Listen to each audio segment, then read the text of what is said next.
welcome to another episode of Talking to Myself. I'm your host, Jake Letizia, and this is the podcast where I look into a camera and I talk to myself. How's it going? How you doing? Hope you're doing well. Hope you're doing good. I hope this is still recording. It seems like it is. It seems like I may have fixed my fucking Pro Tools. A podcast for this, but I missed a podcast this last week because I sat down to record and the CPU overload kept happening every 5 fucking seconds that I was trying to speak. Every 5 seconds that I recorded, my Pro Tools went, no man, shut the fuck up. To the point where now I keep looking, if you're watching the video podcast, I keep looking over my shoulder because I'm afraid at any fucking second it's gonna go, no dude, your podcast is canceled, bro. It's off. Stop doing it. Fuck you. And it's very discouraging when your laptop keeps telling you to go fuck yourself. It's hard to keep persisting, but I will. Right? Every next second is another moment of truth where I'm afraid to look over my shoulder, because if I look over my shoulder and it says CPU overload, I'm going to fucking scream. I'm going to yell deep in my gut. It's still going. It's still going. Thank God.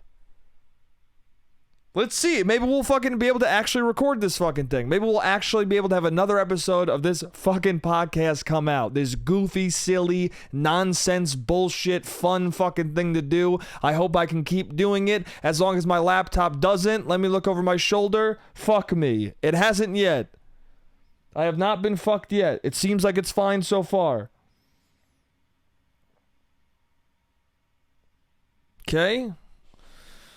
Okay, what did I want to talk about? I don't even know what I wanted to talk about because this has been such a nuisance to get started right now.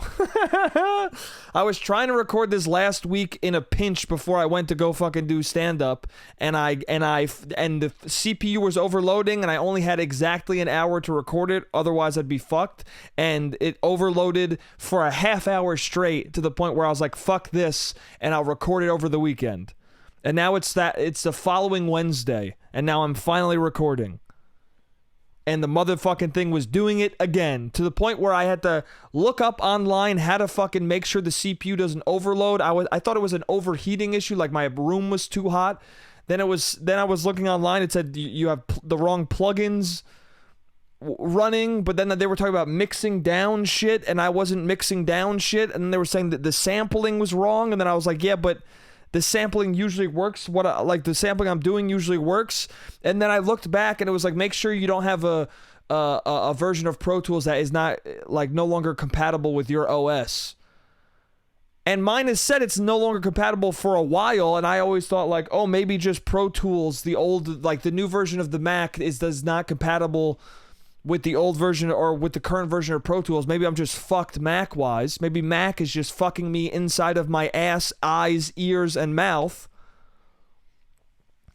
And then I went to Pro Tools, I downloaded Pro Tools, and then I started to realize, I might have had the wrong version of fucking Pro Tools downloaded this whole time, because I finally downloaded Pro Tools, and it had a different icon, and it had a different starting screen, and now it hasn't overheated, so now I'm like, fuck, have I been running the free version of Pro Tools this entire time, when I have the bought version for a fucking year and a half? What the fuck?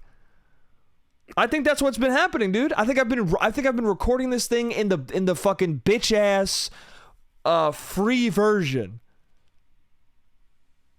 and paying for the pro version and not using it for a year. And then while this was all happening, I had this fucking Coke, and 70% of it spilled out onto the floor. And now the floor, I wiped it up real fast, fucking ruined a full towel that I had to throw away. And now the floor is kind of a little bit sticky, maybe. And so now I'm like, damn, dude, I'm gonna have to fully wash my goddamn floor? What the fuck, dude? My room is already a mess? Fuck it. Anyway, fuck all that anger, dude. Fuck it, because we're having a good time. Fuck all of it, bro. My friend's in Italy right now. Another one of my friends is going to Italy. Somebody else I know went to Italy. Why is everyone going to fucking Italy, dude? Everyone's on vacation in my fucking fatherland while I'm trying to record this podcast in a hot room and my computer's telling me to go fuck myself. What's going on, dude? My friend invited me to Italy last minute, which was a nice thing to do, and I would love to go to Italy with him. But last minute Italy trip means a $900 to $1,000 impromptu ticket, and I ain't spending that shit. Okay? I love wops, dude. I love guineas, dude. I'm one of them. My dad is a prominent fucking buongiorno. That's who he is. He's a prominent, like, oh, goodbye, Shadora. Right? I'm from his bloodline, dude. I'm also a bibbidi bobbidi gumbo. But I ain't spending $900 to go see a man make a pizza and watch people pretend they're not fat. You know what I'm saying? I'm not spending $900 to go to Italy so that somebody I'm with in Italy can be like, it's so crazy how no one gets fat in Europe. And then you're like, what are you talking about, dude? These motherfuckers are doing nothing but eating and they got giant guts. What are you talking about? Why are you saying that, dude? And there's nothing wrong with that. It's just an incorrect observation. You've heard people, I've said this on the podcast before, people go to Europe and they're like, no one in Europe is fat. No one, it's crazy because Italy, they eat so much and nobody is overweight. Yes, they are, dude. Some of them are not. Okay? Per capita, on the whole, I'm sure Americans are much larger, dude. But also, people go to a country and they go to one city in Italy. They go to fucking literally Rome, and they're like, "Oh, I know the makeup of all of this country." Why do we do that? Why do people do that? We go to fucking a 6 foot. We go to a 6 foot by 6 foot fucking square of an area, and we're like, "Yeah, dude. Based on the people I've seen in this room, I'm gonna say what Italy was." I went to Italy for 2 weeks, and it amounted to being at a hotel, being at 3 museums, and being at 7 restaurants. And I'm gonna now tell you what all of the people in Italy are like. Really, dude? You haven't even met a survey sample, bro. What the fuck are you talking about? You couldn't even take an accurate poll with the amount of people you interacted with, and yet you're going to tell me what Italy's like as a whole? Shut the fuck up, dude. Anyway, I'm in a weird mood, dude.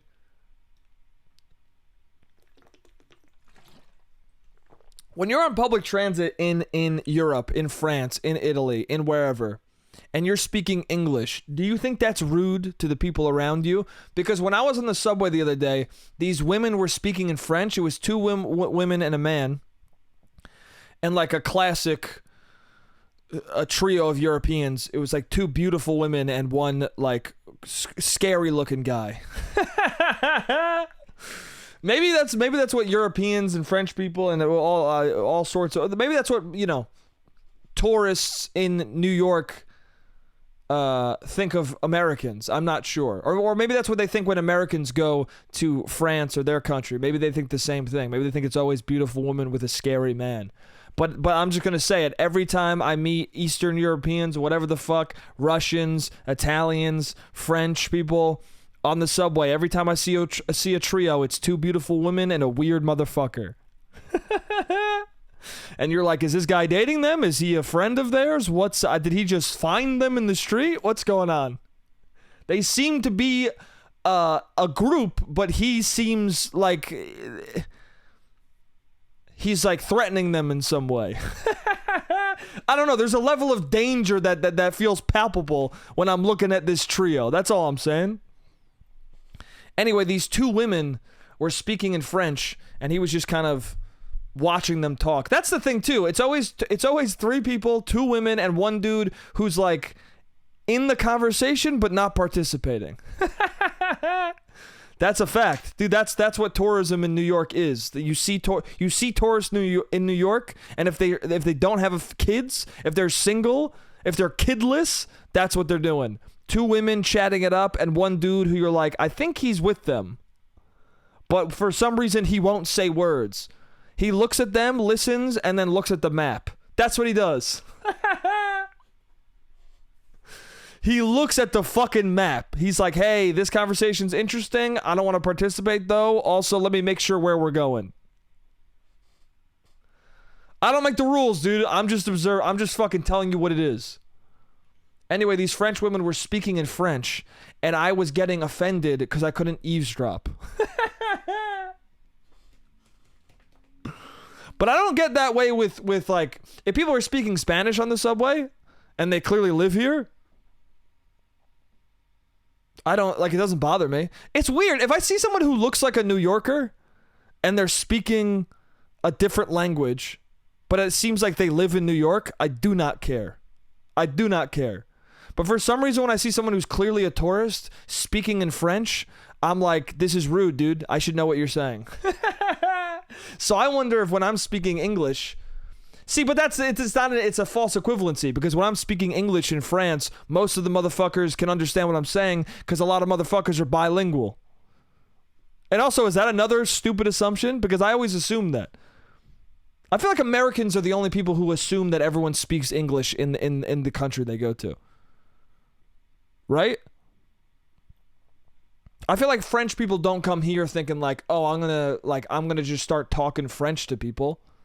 No, they come here and they're like, I'm gonna have to figure it out. I'm gonna have to learn some English phrases. Otherwise, nobody's gonna know what the fuck I'm talking about. Meanwhile, if you go to France and learn a couple of French phrases and you start saying them to the other French people, they're gonna be like, can you just shut the fuck up and speak English? I learned English so I wouldn't have to hear you try. That's why Italy, France, that's why they learn English, so that they don't have to hear fucking Americans try poorly. Even for one word. Because they heard 12 Americans say the word chow, and they were like, we don't want to hear this anymore. We're going to learn English so you can shut the fuck up. Stop saying ciao Bella and just say hello, can I order some food?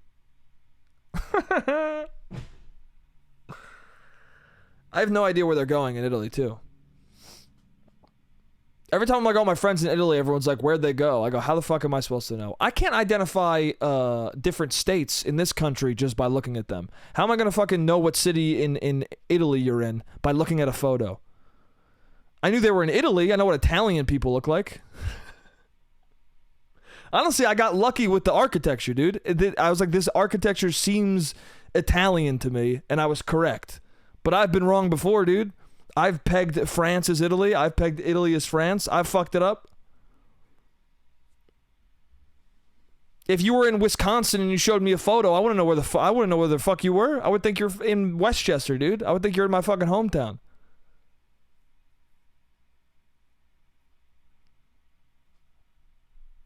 But I guess, the U.S. is much bigger and it's much less distinct. I've been to fucking places in New Hampshire and it felt like I was in Katona, It felt like I've been to Maine and it just felt like another place in Connecticut. So many places in the rest of the country just look like either Westchester, New York or Connecticut to me. 100%. Same types of people, same types of land. Not to say that, the U.S. isn't beautiful, because it is. I drove to Chicago twice, and both times you saw, like, massive beauty. I don't like that. I don't like when people are like, oh, it's, you drove here? Oh, rough drive, huh? I'm like, rough how? There's, like, a lot of beautiful shit to see. And they're like, nah, it's a bad drive. Drive through Europe, it's better. Why? Because they have an accent there? Shut the fuck up. People hear an accent and it rots their brain. People hear an accent and they're like, oh, it's better. I wonder if any Europeans think that about American shit. Probably not. It's an American thing. It's a self-loathing American thing. You hear a French accent and you're like, it's better. Everything's better now. Everything's better. Everything this person says is better than I can think. It's all better, dude. I'm going to marry her. She's more beautiful than every woman I've ever been near because she goes, oui, oui. Because she talks like this. Do you know a good bar near here? Oh, shit. She sounds fucking weird, so I like her more than any woman I've ever seen in my life now. That's what people's brains do. I was thinking about this. It's interesting. It's amazing, and maybe it's just my brain, but I feel like it's most people's. I feel like everybody does this. It's amazing how my brain will reset who the most adorable person I've ever seen is. Do you know what I'm saying? Like every time I'm interested in a new person, like legitimately interested in a new person, my brain will be like, no, them now. You know? Like I'll meet somebody and I'm like, this person is the most attractive, adorable motherfucker I've ever seen in my life. I like her. I'm supremely attracted to her. And then that relationship will end, and then eventually a year or two later I'll meet somebody else and my brain will go, no, them though. And it's kind of the same exact feeling you had for the other person. That's what's interesting too, is people always act like their attraction for a new person is like a new thing, and it's not. It's the same thing that you've had for someone else, just on a different person. To the point where like the things you feel and say aren't that different from what you feel and have said to a different person. And the things you're saying are not less genuine or less genuine. Less genuine. That's not a fucking word, dude. I can't even speak the goddamn language, and I'm doing this podcast for an hour. As long as this fucking computer lets me. But it doesn't make it any less genuine for you to say the same thing you said to a different... See, that's the thing, too, is that people are like... I don't know, I've heard somebody say, like... I don't know. I think every relationship you have, there are certain things that you do that are different with a new person. I think that's healthy. I think you should do that. I think if you're saying and doing all of the same exact things in a new relationship that you did before, that's a little bit... strange. That's a little bit impersonal and weird. But I do think that there's like the way I have described a person I like has always been the same. Like the thing that makes me go, oh, I like somebody, it's always the same thought in my head. It's like I have a hard time looking at this person without wanting to kiss them. Like that is like the description of me being actually interested in somebody. Whether I say it to a person or not, like that's what I'm thinking in my brain. And when I'm not attracted to somebody, when I'm attracted to somebody on like other levels, but I don't have that thought, I don't have the thought of like, oh, I want to kiss them, I'm not interested in them. I'm just not. And I don't know, it's interesting to me that like that's why is that for me? Why for me is that the translation in my brain of like, oh, you actually like this person, or you're actually interested in pursuing them romantically. Like, what is it for other... It's probably not the same thing for other people. I've talked to other people. Other people are like, nah, it's like the way the person makes me laugh. Or the way the person talks to me, or the way the person looks at me. I mean, that's part of it, too, is it's the way somebody looks at me. And I guess it's different. You know what? I guess it is different. You know what? I'm bucking my own theory right now. I'm saying fuck you to my own theory. Because I guess that is different. Because a person right now who I'm very much interested in, a big thing that makes me attracted to her is the way she looks at me, which is not a thought I've had for any of the other people I've dated.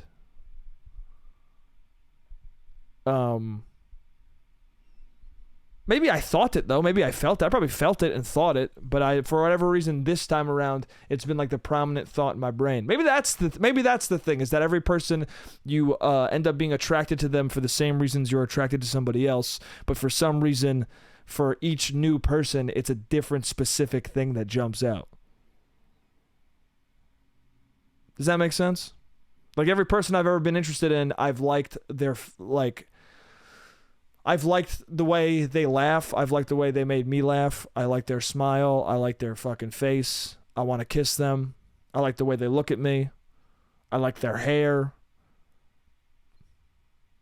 I like the way they move, the way they are. But then for each person, it's been like one of those things is more prominent depending on the person. And maybe that's the uniqueness of being attracted to each person. I don't even know what I'm fucking talking about. It's so hot in here and I'm sweating so much that I feel like I'm gonna pass out. I'm kind of just amazed and shocked that the computer has not overloaded. So I'm just talking, but part of me is also like, at any moment I'm gonna get pissed off because this thing's gonna fucking break down. But it seems like it hasn't. It seems like I figured it the fuck out. But that doesn't lessen the fact that I'm sweating so goddamn much. Let me fucking towel myself off a little bit. God damn. There's nothing more frustrating than spilling a fucking Coke, dude. I spilled the fucking whole goddamn thing. I'm gonna have to buy another one, dude. I'm gonna have to, when this part is done, I'm gonna come back with a fresh Coke, dude. Fuck it. I'm pissed. I'm pissed about it. Anyway, I tried to watch Elvis. Once again, I didn't mean to talk about any of that weird attraction shit that I was talking about. But it's hard, dude. It's hard when that's on your brain, when you're fucking into somebody. When you're attracted to somebody and and you're in a will they won't they type of fucking situation, it's all you fucking think about, dude. Every time you sit still and clear your mind, that's what jumps in. Which means it's the default in your brain. It's on the back burner. Every time a new thing happens, it could be the tiniest fucking thing, you want to tell everyone about it. Which means you are thinking about it too much. I don't even know what I was saying. I watched Austin Powers yesterday. It was a banger, dude. That's a good movie. The Spy Who Shagged Me, that's an all-time classic. I wish when movies were just movies, dude. Do you know what I'm saying? Did I talk about this on the podcast? I watched Happy Gilmore with my roommate a couple months ago. Or maybe a month ago. And just that movie's so insane. That movie is about his grandma's losing her house, so he's going to win a golf tournament to get the money. And he fucking swings, and he's a hockey player for some reason. And a dude doesn't have a hand for no reason. And an alligator kills him, and he fist fights a 70-year-old man who's a game show host. It's just a bunch of scenes that someone thought would be funny. Ben Stiller is running a fucking nursing home where he's making them do like slave labor pretty much. It's a fucking, or cheap labor. It's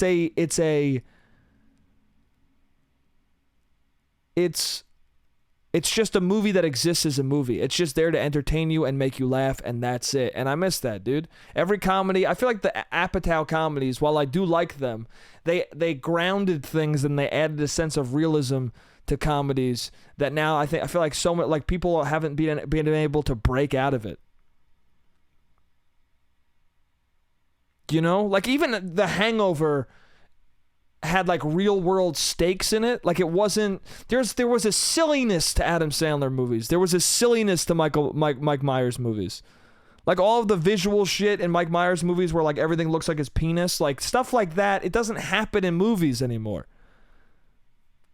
The plot of the second Austin Powers is they go back in time to steal Austin Powers' mojo, and the whole time in the movie people keep being like, well, why don't you just kill him? And literally Dr. Evil goes, because no. How about no? Seth Green goes, how about you just kill him? And he goes, how about no? And the audience has an understanding of like, that's funny because it's like, yeah, we don't care about what would be the good idea in this movie or the actual way someone would carry out a situation. We want to see the fucking silly, stupid fucking thing that's happening so that the movie will happen. You know? Dr. Evil goes back in time and there's no like, oh shit, I'm going to run into my own Dr. Evil. I'm going to run to the past version of me. No. He goes back in time and Dr. Evil is current Dr. Evil. There is no extra Dr. Evil. It's just him. And all the side characters were replaced with younger versions. One of them is just the same age, and that's a bit. But it's like, they even go as far as to have Austin Powers start asking questions about like time travel, getting confused by it. And then Basil just goes, don't worry about it, just have fun. And that goes for you too. And he looks at the screen. I miss that, dude. And then the following bit is just Austin Powers keeps going the wrong way in the car and almost hitting people. That's just what it is. And then he goes back in time and his teeth are fucked up. Doesn't make any sense scientifically, but it's funny, dude. I miss movies that just existed as a movie. It just was its own movie logic. Like, I'm watching the movie going, that's so stupid, that's so crazy, why would that ever happen? But that's why I like it. There's no reason for Austin Powers to go in reverse and then keep doing the wrong thing with the car. There's no reason for that other than it's silly and funny. And I miss that, dude. Now we either have movies that are just like really grounded and realistic, comic book movies, or movies that are just completely insane. And I do like the completely insane movies. I don't know. We do have a lot of weird shit nowadays that's very awesome, though. Like Mandy. Mandy's like just exists as a fucking art piece in itself. It's just a wild visual masterpiece of a fucking movie. But then you get these wild, I don't know, you get these movies that are like trying to, because we've done the same movie so many times. So then you have like movies that are like biopics that are trying to buck the trend. They're trying to break out of the genre, but in doing so they just make something completely insane that is like baffling to watch. And that's basically what Elvis is. Baz Luhrmann, every time he makes a movie, it's like you watch it and it's like I'm just seeing it, you know? I'm just looking at this thing. I'm not taking anything in. I'm not feeling any emotion. I'm literally watching each scene end as it starts. Like every scene in Elvis is the last 40 seconds of what a scene would be in a normal movie. You jump literally into the end of scenes and the scene ends, and then you go into another end of a scene that almost is explaining the scene before, but that by the time you get out of that scene, you don't understand the previous scene, and then all of a sudden comic books are appearing on screen, and fucking Elvis is a superhero character, and you're like, what is going on? What is happening? And I'll talk more about that in a second when I continue the fucking podcast. See you in a sec. What's up? I'm back. How's it going? It seems like smoky in here, doesn't it? I wonder if it's smoky. My roommate just cooked, and I had the door open while I went to the convenience store to get a fucking delicious bottled Coke to fucking redeem and make up for the one that I fucking dropped on the floor.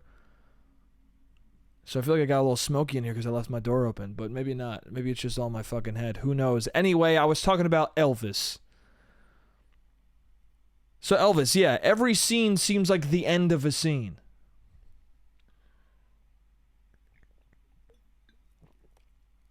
There's no beginnings, there's no middles, there's only the end. So much to the point where the movie starts with the end. The movie starts with Tom Hanks in a hospital narrating. Like, he's talking about his perspective of how he fucking swindled Elvis out of all of his money. And how he's not the bad guy. And so maybe that's what it is. Maybe the reason why it's visually insane is not just Baz Luhrmann. It's also the fact that he's telling it from the perspective of a crazy, swindling, old-aged makeup fuckface. Because he's telling it from the perspective, because the movie's being told from the perspective of Tom Hanks trying extremely hard to not get an Oscar at all. You know what I'm saying? He's trying so hard. It's weird because Tom Hanks has been so done up in the film to be made to look like this dude who he's portraying. And yet Elvis was cast as a hot man from current day. It's wild to think of how Elvis was considered feminine when he was around. You know what I'm saying? It's crazy because he looks like my dad. Elvis looks like fucking the way that like tough Italian dudes try and look currently, you know? So it's weird for like to see that in the movie. People were like, yo, he's a sissy, like he's too feminine. He's they call him a fairy in the movie. And I'm like, that's wild, dude. Maybe that's why they cast him. It's a smart move to cast him to look like a feminine man from modern times, because if they cast him as the feminine man from his time, everyone from our time would be like, dude, this guy looks like a jock. This guy looks like a fucking... This guy looks like he could be cast in The Sopranos. I mean, look at fucking the Elvis impersonator in Sopranos. That guy looked more like Elvis than the casting in this movie. But then again, the guy in Sopranos, if they cast him as Elvis in this movie, you'd be like, nah, dude. You'd be like, is he an Italian gangster? What's going on here? They're calling this guy a sissy? He looks like he just whacked somebody. Murder-wise.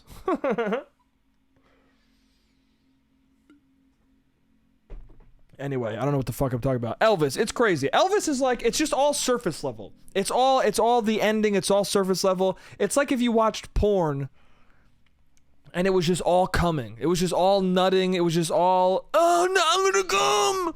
And the women being like, I'm coming. Oh, yeah.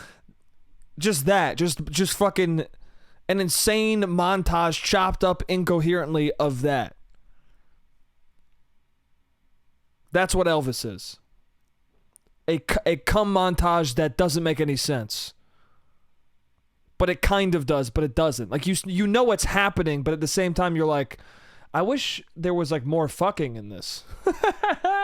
I kind of wish there was more sex in this, you know? Like, I like, you know, obviously we're all trying to come at the end of the day, but I would like to, you know, the buildup is where the story is. How did this penis go inside of this vagina? I would like to know, you know? I don't want to just see the fact that... I don't want to just see a penis coming out of one and then nutting on someone's face. I don't want that. I don't want to see... you know, when did they kiss? When was the kiss that led to this ejaculation? You know what I'm saying? I want, you know...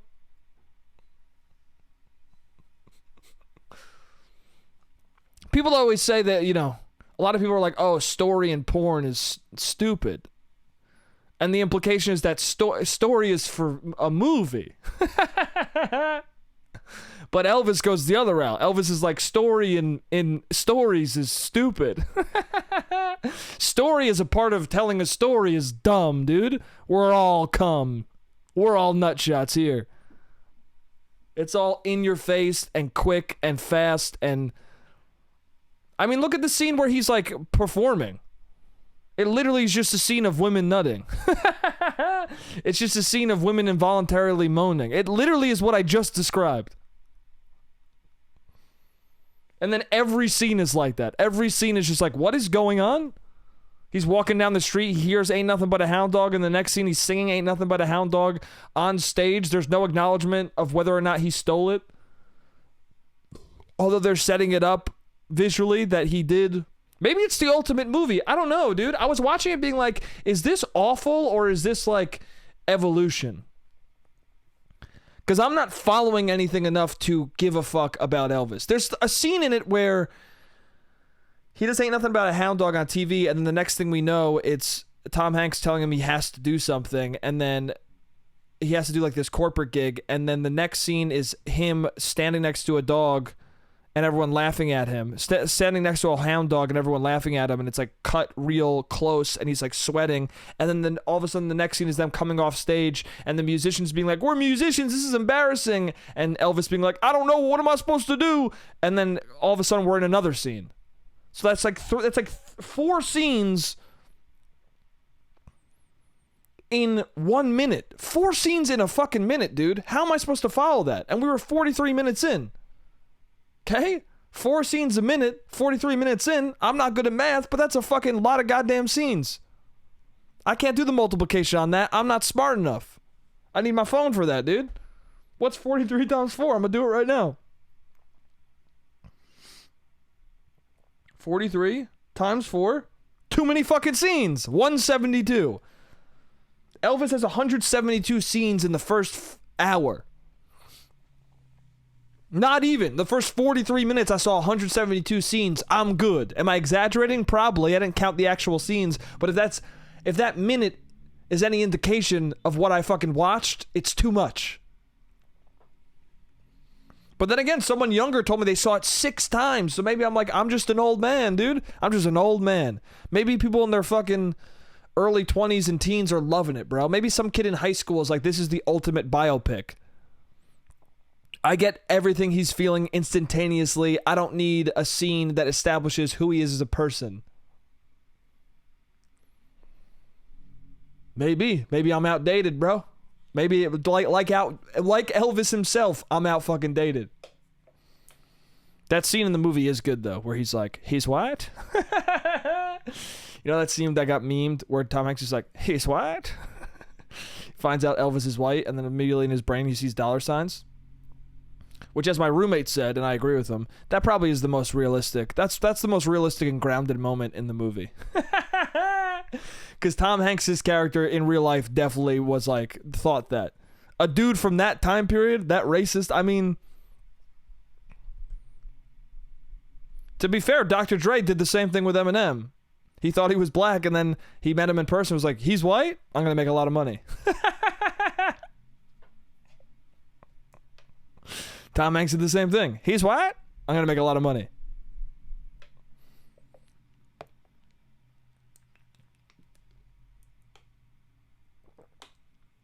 Because the country, unfortunately, is very racist, dude.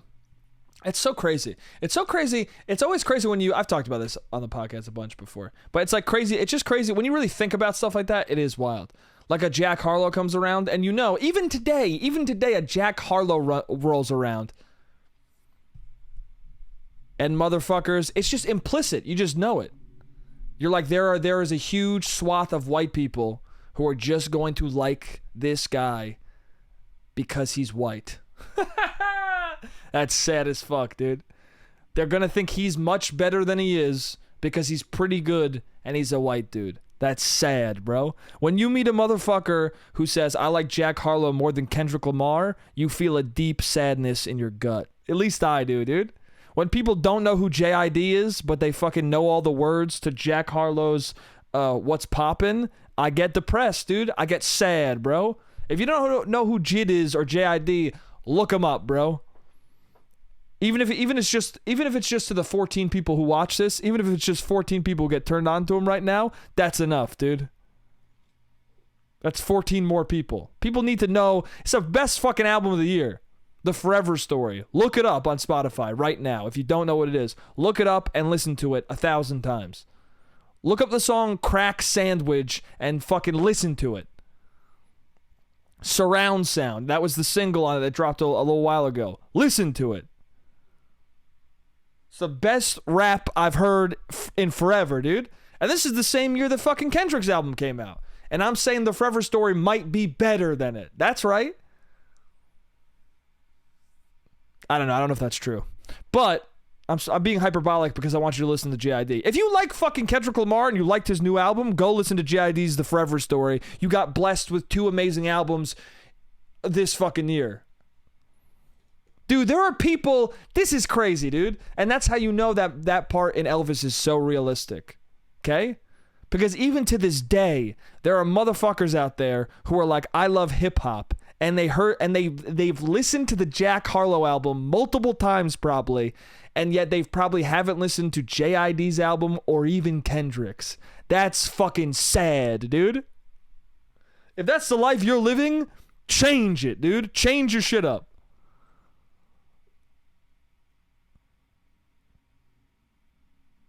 If right now you have only heard Jack Harlow's album and you don't know the other albums I fucking mentioned, or you know them but haven't listened to them, go listen to it. And fucking fix your brain.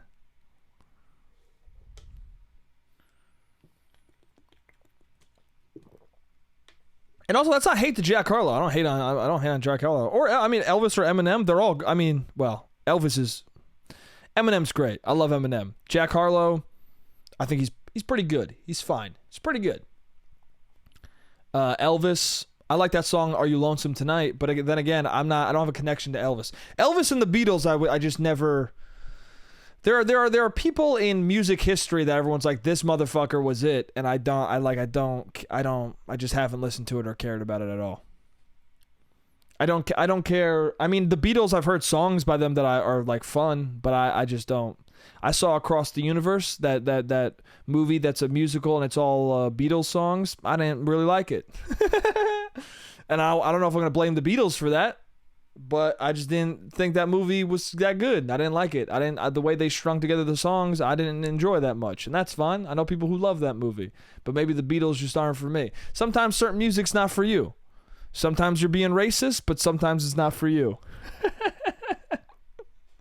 I think it's pretty obvious which moment is happening when it's happening. If I meet somebody and they're like, Macklemore and Jack Harlow are my favorite rappers, you're probably being a little racist. But if you come up to me and you're like, I love the Beatles, and Kendrick Lamar, I'd be like, all right, that's cool. Does that make sense? I don't even know what the fuck I'm saying anymore. I veered off from what I wanted to talk about. Elvis is insane is my point. Elvis is insane, and it's all cum shots. So if you like watching cum shots, watch it. I don't know. I don't, you know.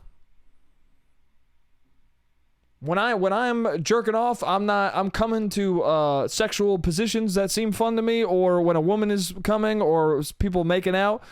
That's usually where I'm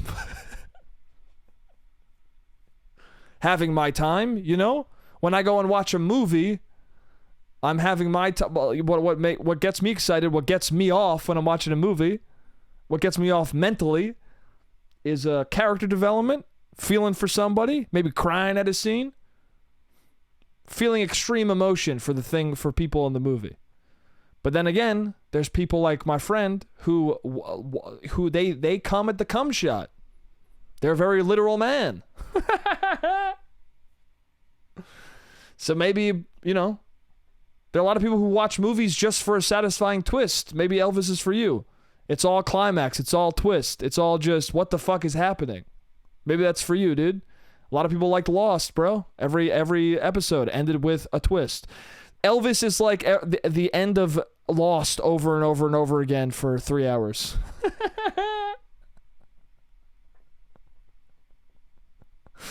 Scenes that have the excitement of a twist, even though a twist isn't happening, but they still don't make any sense. Does that make any sense? Yeah.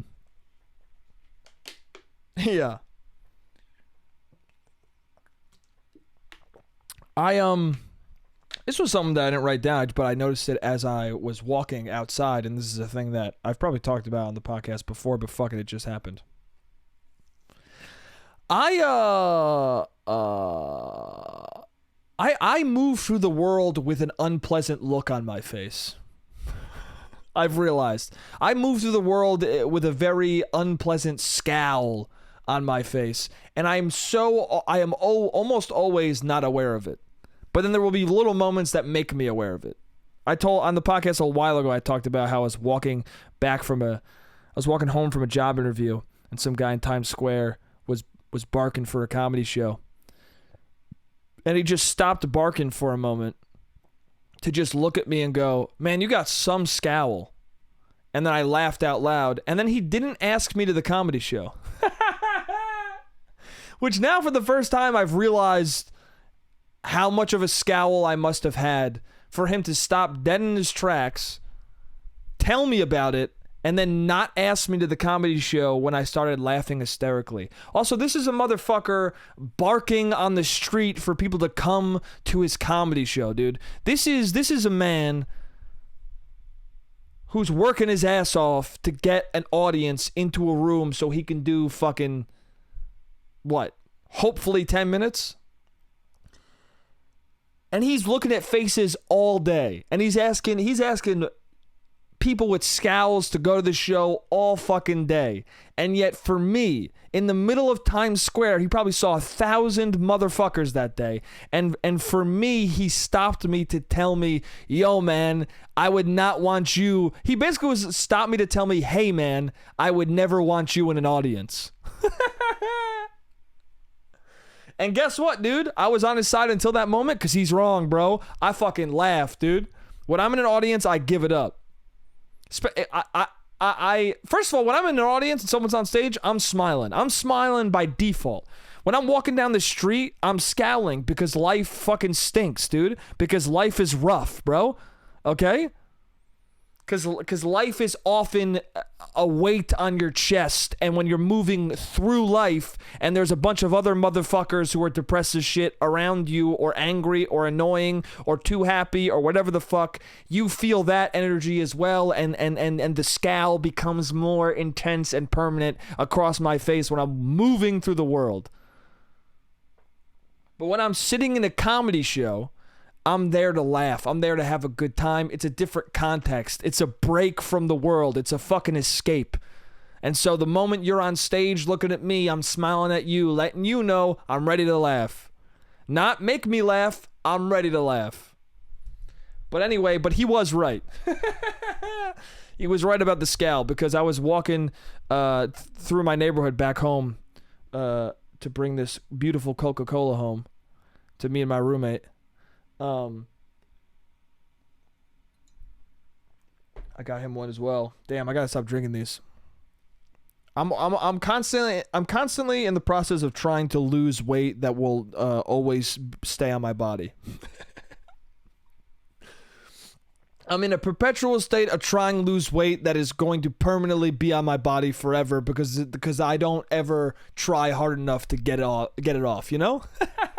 And I'm only getting older and the metabolism's getting slower, so I'm just gonna get thicker, dude. I'm gonna have to lean into being a thick fucking king, dude. I'm gonna have to fucking start wearing tighter shit and showing off my curves, my vivacious curves. Anyway, I was walking back and I saw this woman from across the way, and I like looked at her. I just noticed her, and I looked at her. Because also I was crossing the road, and I was going to have to walk past her, so I was trying to see where she was going to walk, so I didn't, like, walk into her, or she, like, you know. She seemed like she was rolling something. I was like, is it going to be, how am I going to get around, am I going to have to get around this woman? And I was walking over, I was looking at her, I looked at her, like, for a second, and then I was walking up, and then I looked at her again, and she was looking right at me with, like a real intense scowl on her face as she was, like, ripping her vape pen. Everyone's ripping the fucking vape pen, dude. Everyone who scowls is ripping a... You notice that? I see a lot of motherfuckers with mean faces ripping a vape pen. I don't see a lot of smiles when post or pre ripping a vape pen. I guess I don't know. I guess by default you're living a dark life if you got to rip a vape pen like that. You think so? You think anyone's living like a fucking chill ass life who's ripping a vape pen? Probably. I don't know. There's a lot of chill. I don't know. See, I don't know. Not my experience. Everyone who I've ever seen rip a vape pen is either mildly or aggressively depressed. Now that I'm thinking about it, every motherfucker, even the happiest looking motherfucker I've ever met who's ripping jewels, she was a deeply depressed person. She looked happy when she ripped it, but she as a human was not doing well. Mentally. Anyway, but she looked at me like with a real intense, like, shitty look. And then I was walking by and I was like, why'd she look at me like that? And then I was like, wait a second, what do I look like? And then I felt my face and where it was. I felt where my eyebrow was, where my cheeks were. I felt like I pinpointed every muscle in my face, and I realized that the face I was doing as I looked at her and walked past her was this. And then I realized, like, I walk through the world like this.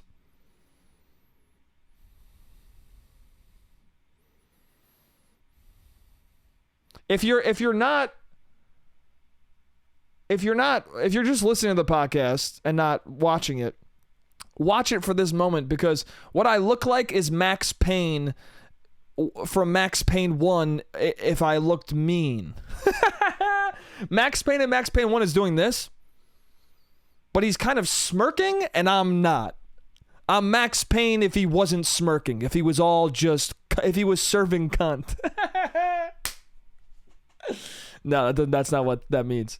Somebody said to me the other night, you're serving cunt, and I was like, what does that mean? What is that? What is that? I don't know what that is. And she thought I was kidding. I was like, I have no idea what that is. And then she kind of told me what it was, and I was like, I still don't understand it, really. I guess it means you're, like, being, like, sexy as hell. Like, you're being hot and bad. I don't know. I might sound like a fucking idiot right now.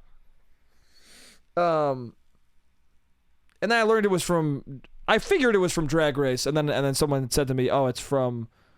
They say it in Drag Race. I was like, oh, it's from that? And they're like, no, well, it's from the gay community. The gay queer community. I was like, no, yeah, I know, but, like, the reason you know it and the reason, like, people... the reason why the greater mainstream public probably knows what it means is because they watch fucking Drag Race. The reason why dudes that I know that might make fun of me for not knowing what it means, the reason why they know what it means is because they're watching fucking Drag Race. Which is chill, dude. I mean, that's why everyone said Yas Queen. Remember the Yas Queen craze? That came from fucking Drag Race, didn't it? It's educating the world. It's a powerful educational program. But yeah, she said serving cunt. And it's one of those phrases where I was like, first of all, it sounds mean. Immediately I was like, that means I'm being a cunt. I just thought it meant you're being a cunt. Which I was like, am I being a cunt right now? And then I found out that was a compliment. And then I was like, and then I switched to like, am I even allowed to say this? Like you're thinking, you think it's funny that I don't know what it means, but at the same time, now that I know what it means, I feel like I can't use it. I feel like it'd be weird if I used it. I feel like people would be like, don't say that. I like that term a lot, but I don't like hearing it from you. I'd probably just be like, fair enough. I get that. That's not crazy to me that you feel that way.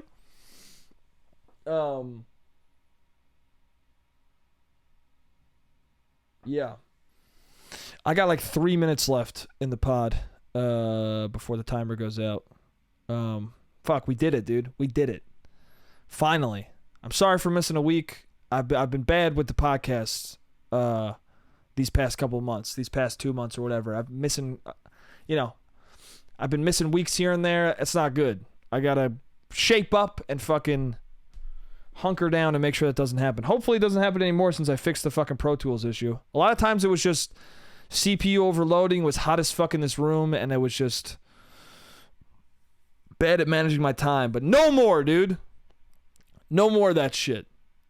This is fucking not missing any more goddamn weeks, bro. This thing's coming out every fucking week again. I'm pissed that I missed those couple of weeks. I guess I had some bonus episodes to fucking, so that we still had, even though a week might have been missed, it'd be 2 episodes the following week. But fuck that. I like being here every week to talk, and I like talking to the fucking you guys every week. For those who listen to it, I appreciate those who listen to it. We don't have a lot of listeners, but we have consistent listeners, and it's rude to them. It's rude to you motherfuckers when I don't have it out. And it's rude to me because I like doing it and I have fun doing it. Anyway, my dad had a weird dream. Let me tell you my dad's weird dream. So my dad had a dream. My dad loves my family dog, who's dead now, Samson, R.I.P. He was kind of a piece of shit, but my dad loves him so much. And I've been doing a joke about my dad and the dog, and I told him vaguely what the joke was, but not too much detail because I didn't want him to be like, well, don't say that. But anyway, he just starts telling me, he goes, I had a dream about Samson. Like he cut off, like I said, I've been doing a joke about you and Samson. He goes, I had a dream about him. Like he was excited to tell me. He's a great an excuse to tell. I've been wanting to tell you this dream all dinner, and now finally I get to tell it to you. So he tells me this dream, and the dream is that he went to Mexico and he saw Samson, and Samson didn't die, someone stole Samson, and he saw the dog, and my dad said the dog, and he was like pure white, like there were, because my dog used to have like brown gook in his eyes, and he goes, but he was pure white, like he was so white, and I was like, all right, Dad, calm down. Stop saying that. I don't know. There's something weird about my dad being like, the dog was pure white in the middle of Mexico. Just a pure white dog. Perfect dog. I was like, all right, calm down, Dad. You fucking, you made, how are you making even this racial, Anyway, he gets the dog, and then he comes back home and he gives it to my mom, and my mom goes, and then he woke up. So my dad had a dream about finding his long-lost dog that he loves so much, and then bringing it back home to my mom, who was upset because she was like, no, well, now I gotta fucking take care of it. Which is so funny, because it's what would happen. Like it's so funny that my dad had this fantasy of like finding his dead dog again that he loves so much, and then even in his dream, reality set in of my mom being like my dad couldn't change who my mom truly is at her core in his fantasy. My mom still was herself, even in my dad's deepest fucking fantasy. She still was like, I don't want this dog. Which is funny. They won't get another dog because my mom doesn't want to take care of it. But I was like, my dad's retired. Like, have him fucking take care of it. He's with you all the time now. It shouldn't be your burden. You guys should both be doing it. Or he should be doing it. He's the one who wants a fucking dog. Get another Maltese and call it Samson again. No one's going to notice. Just pretend he never died. Say you found him in Mexico. People aren't going to give a shit. They're going to be like, this story is so weird that I'll just believe you. Sometimes the story is so weird and elaborate, you're just like, fine. Anyway, the camera's about to run out. That's it for the podcast this week. I love you guys, and I will see you next week. I'm not missing next week. This podcast is coming out Thursday, so you'll be listening to me right now on a Thursday, and the next episode will be out next week, Monday, dude. Monday it'll be out. Thank you guys for listening as always, and I love you guys, and I'll see you next week. Jake,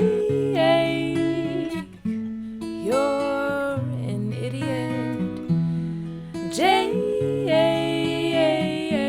you don't make any sense. Jake, you're a piece of shit. A piece of shit.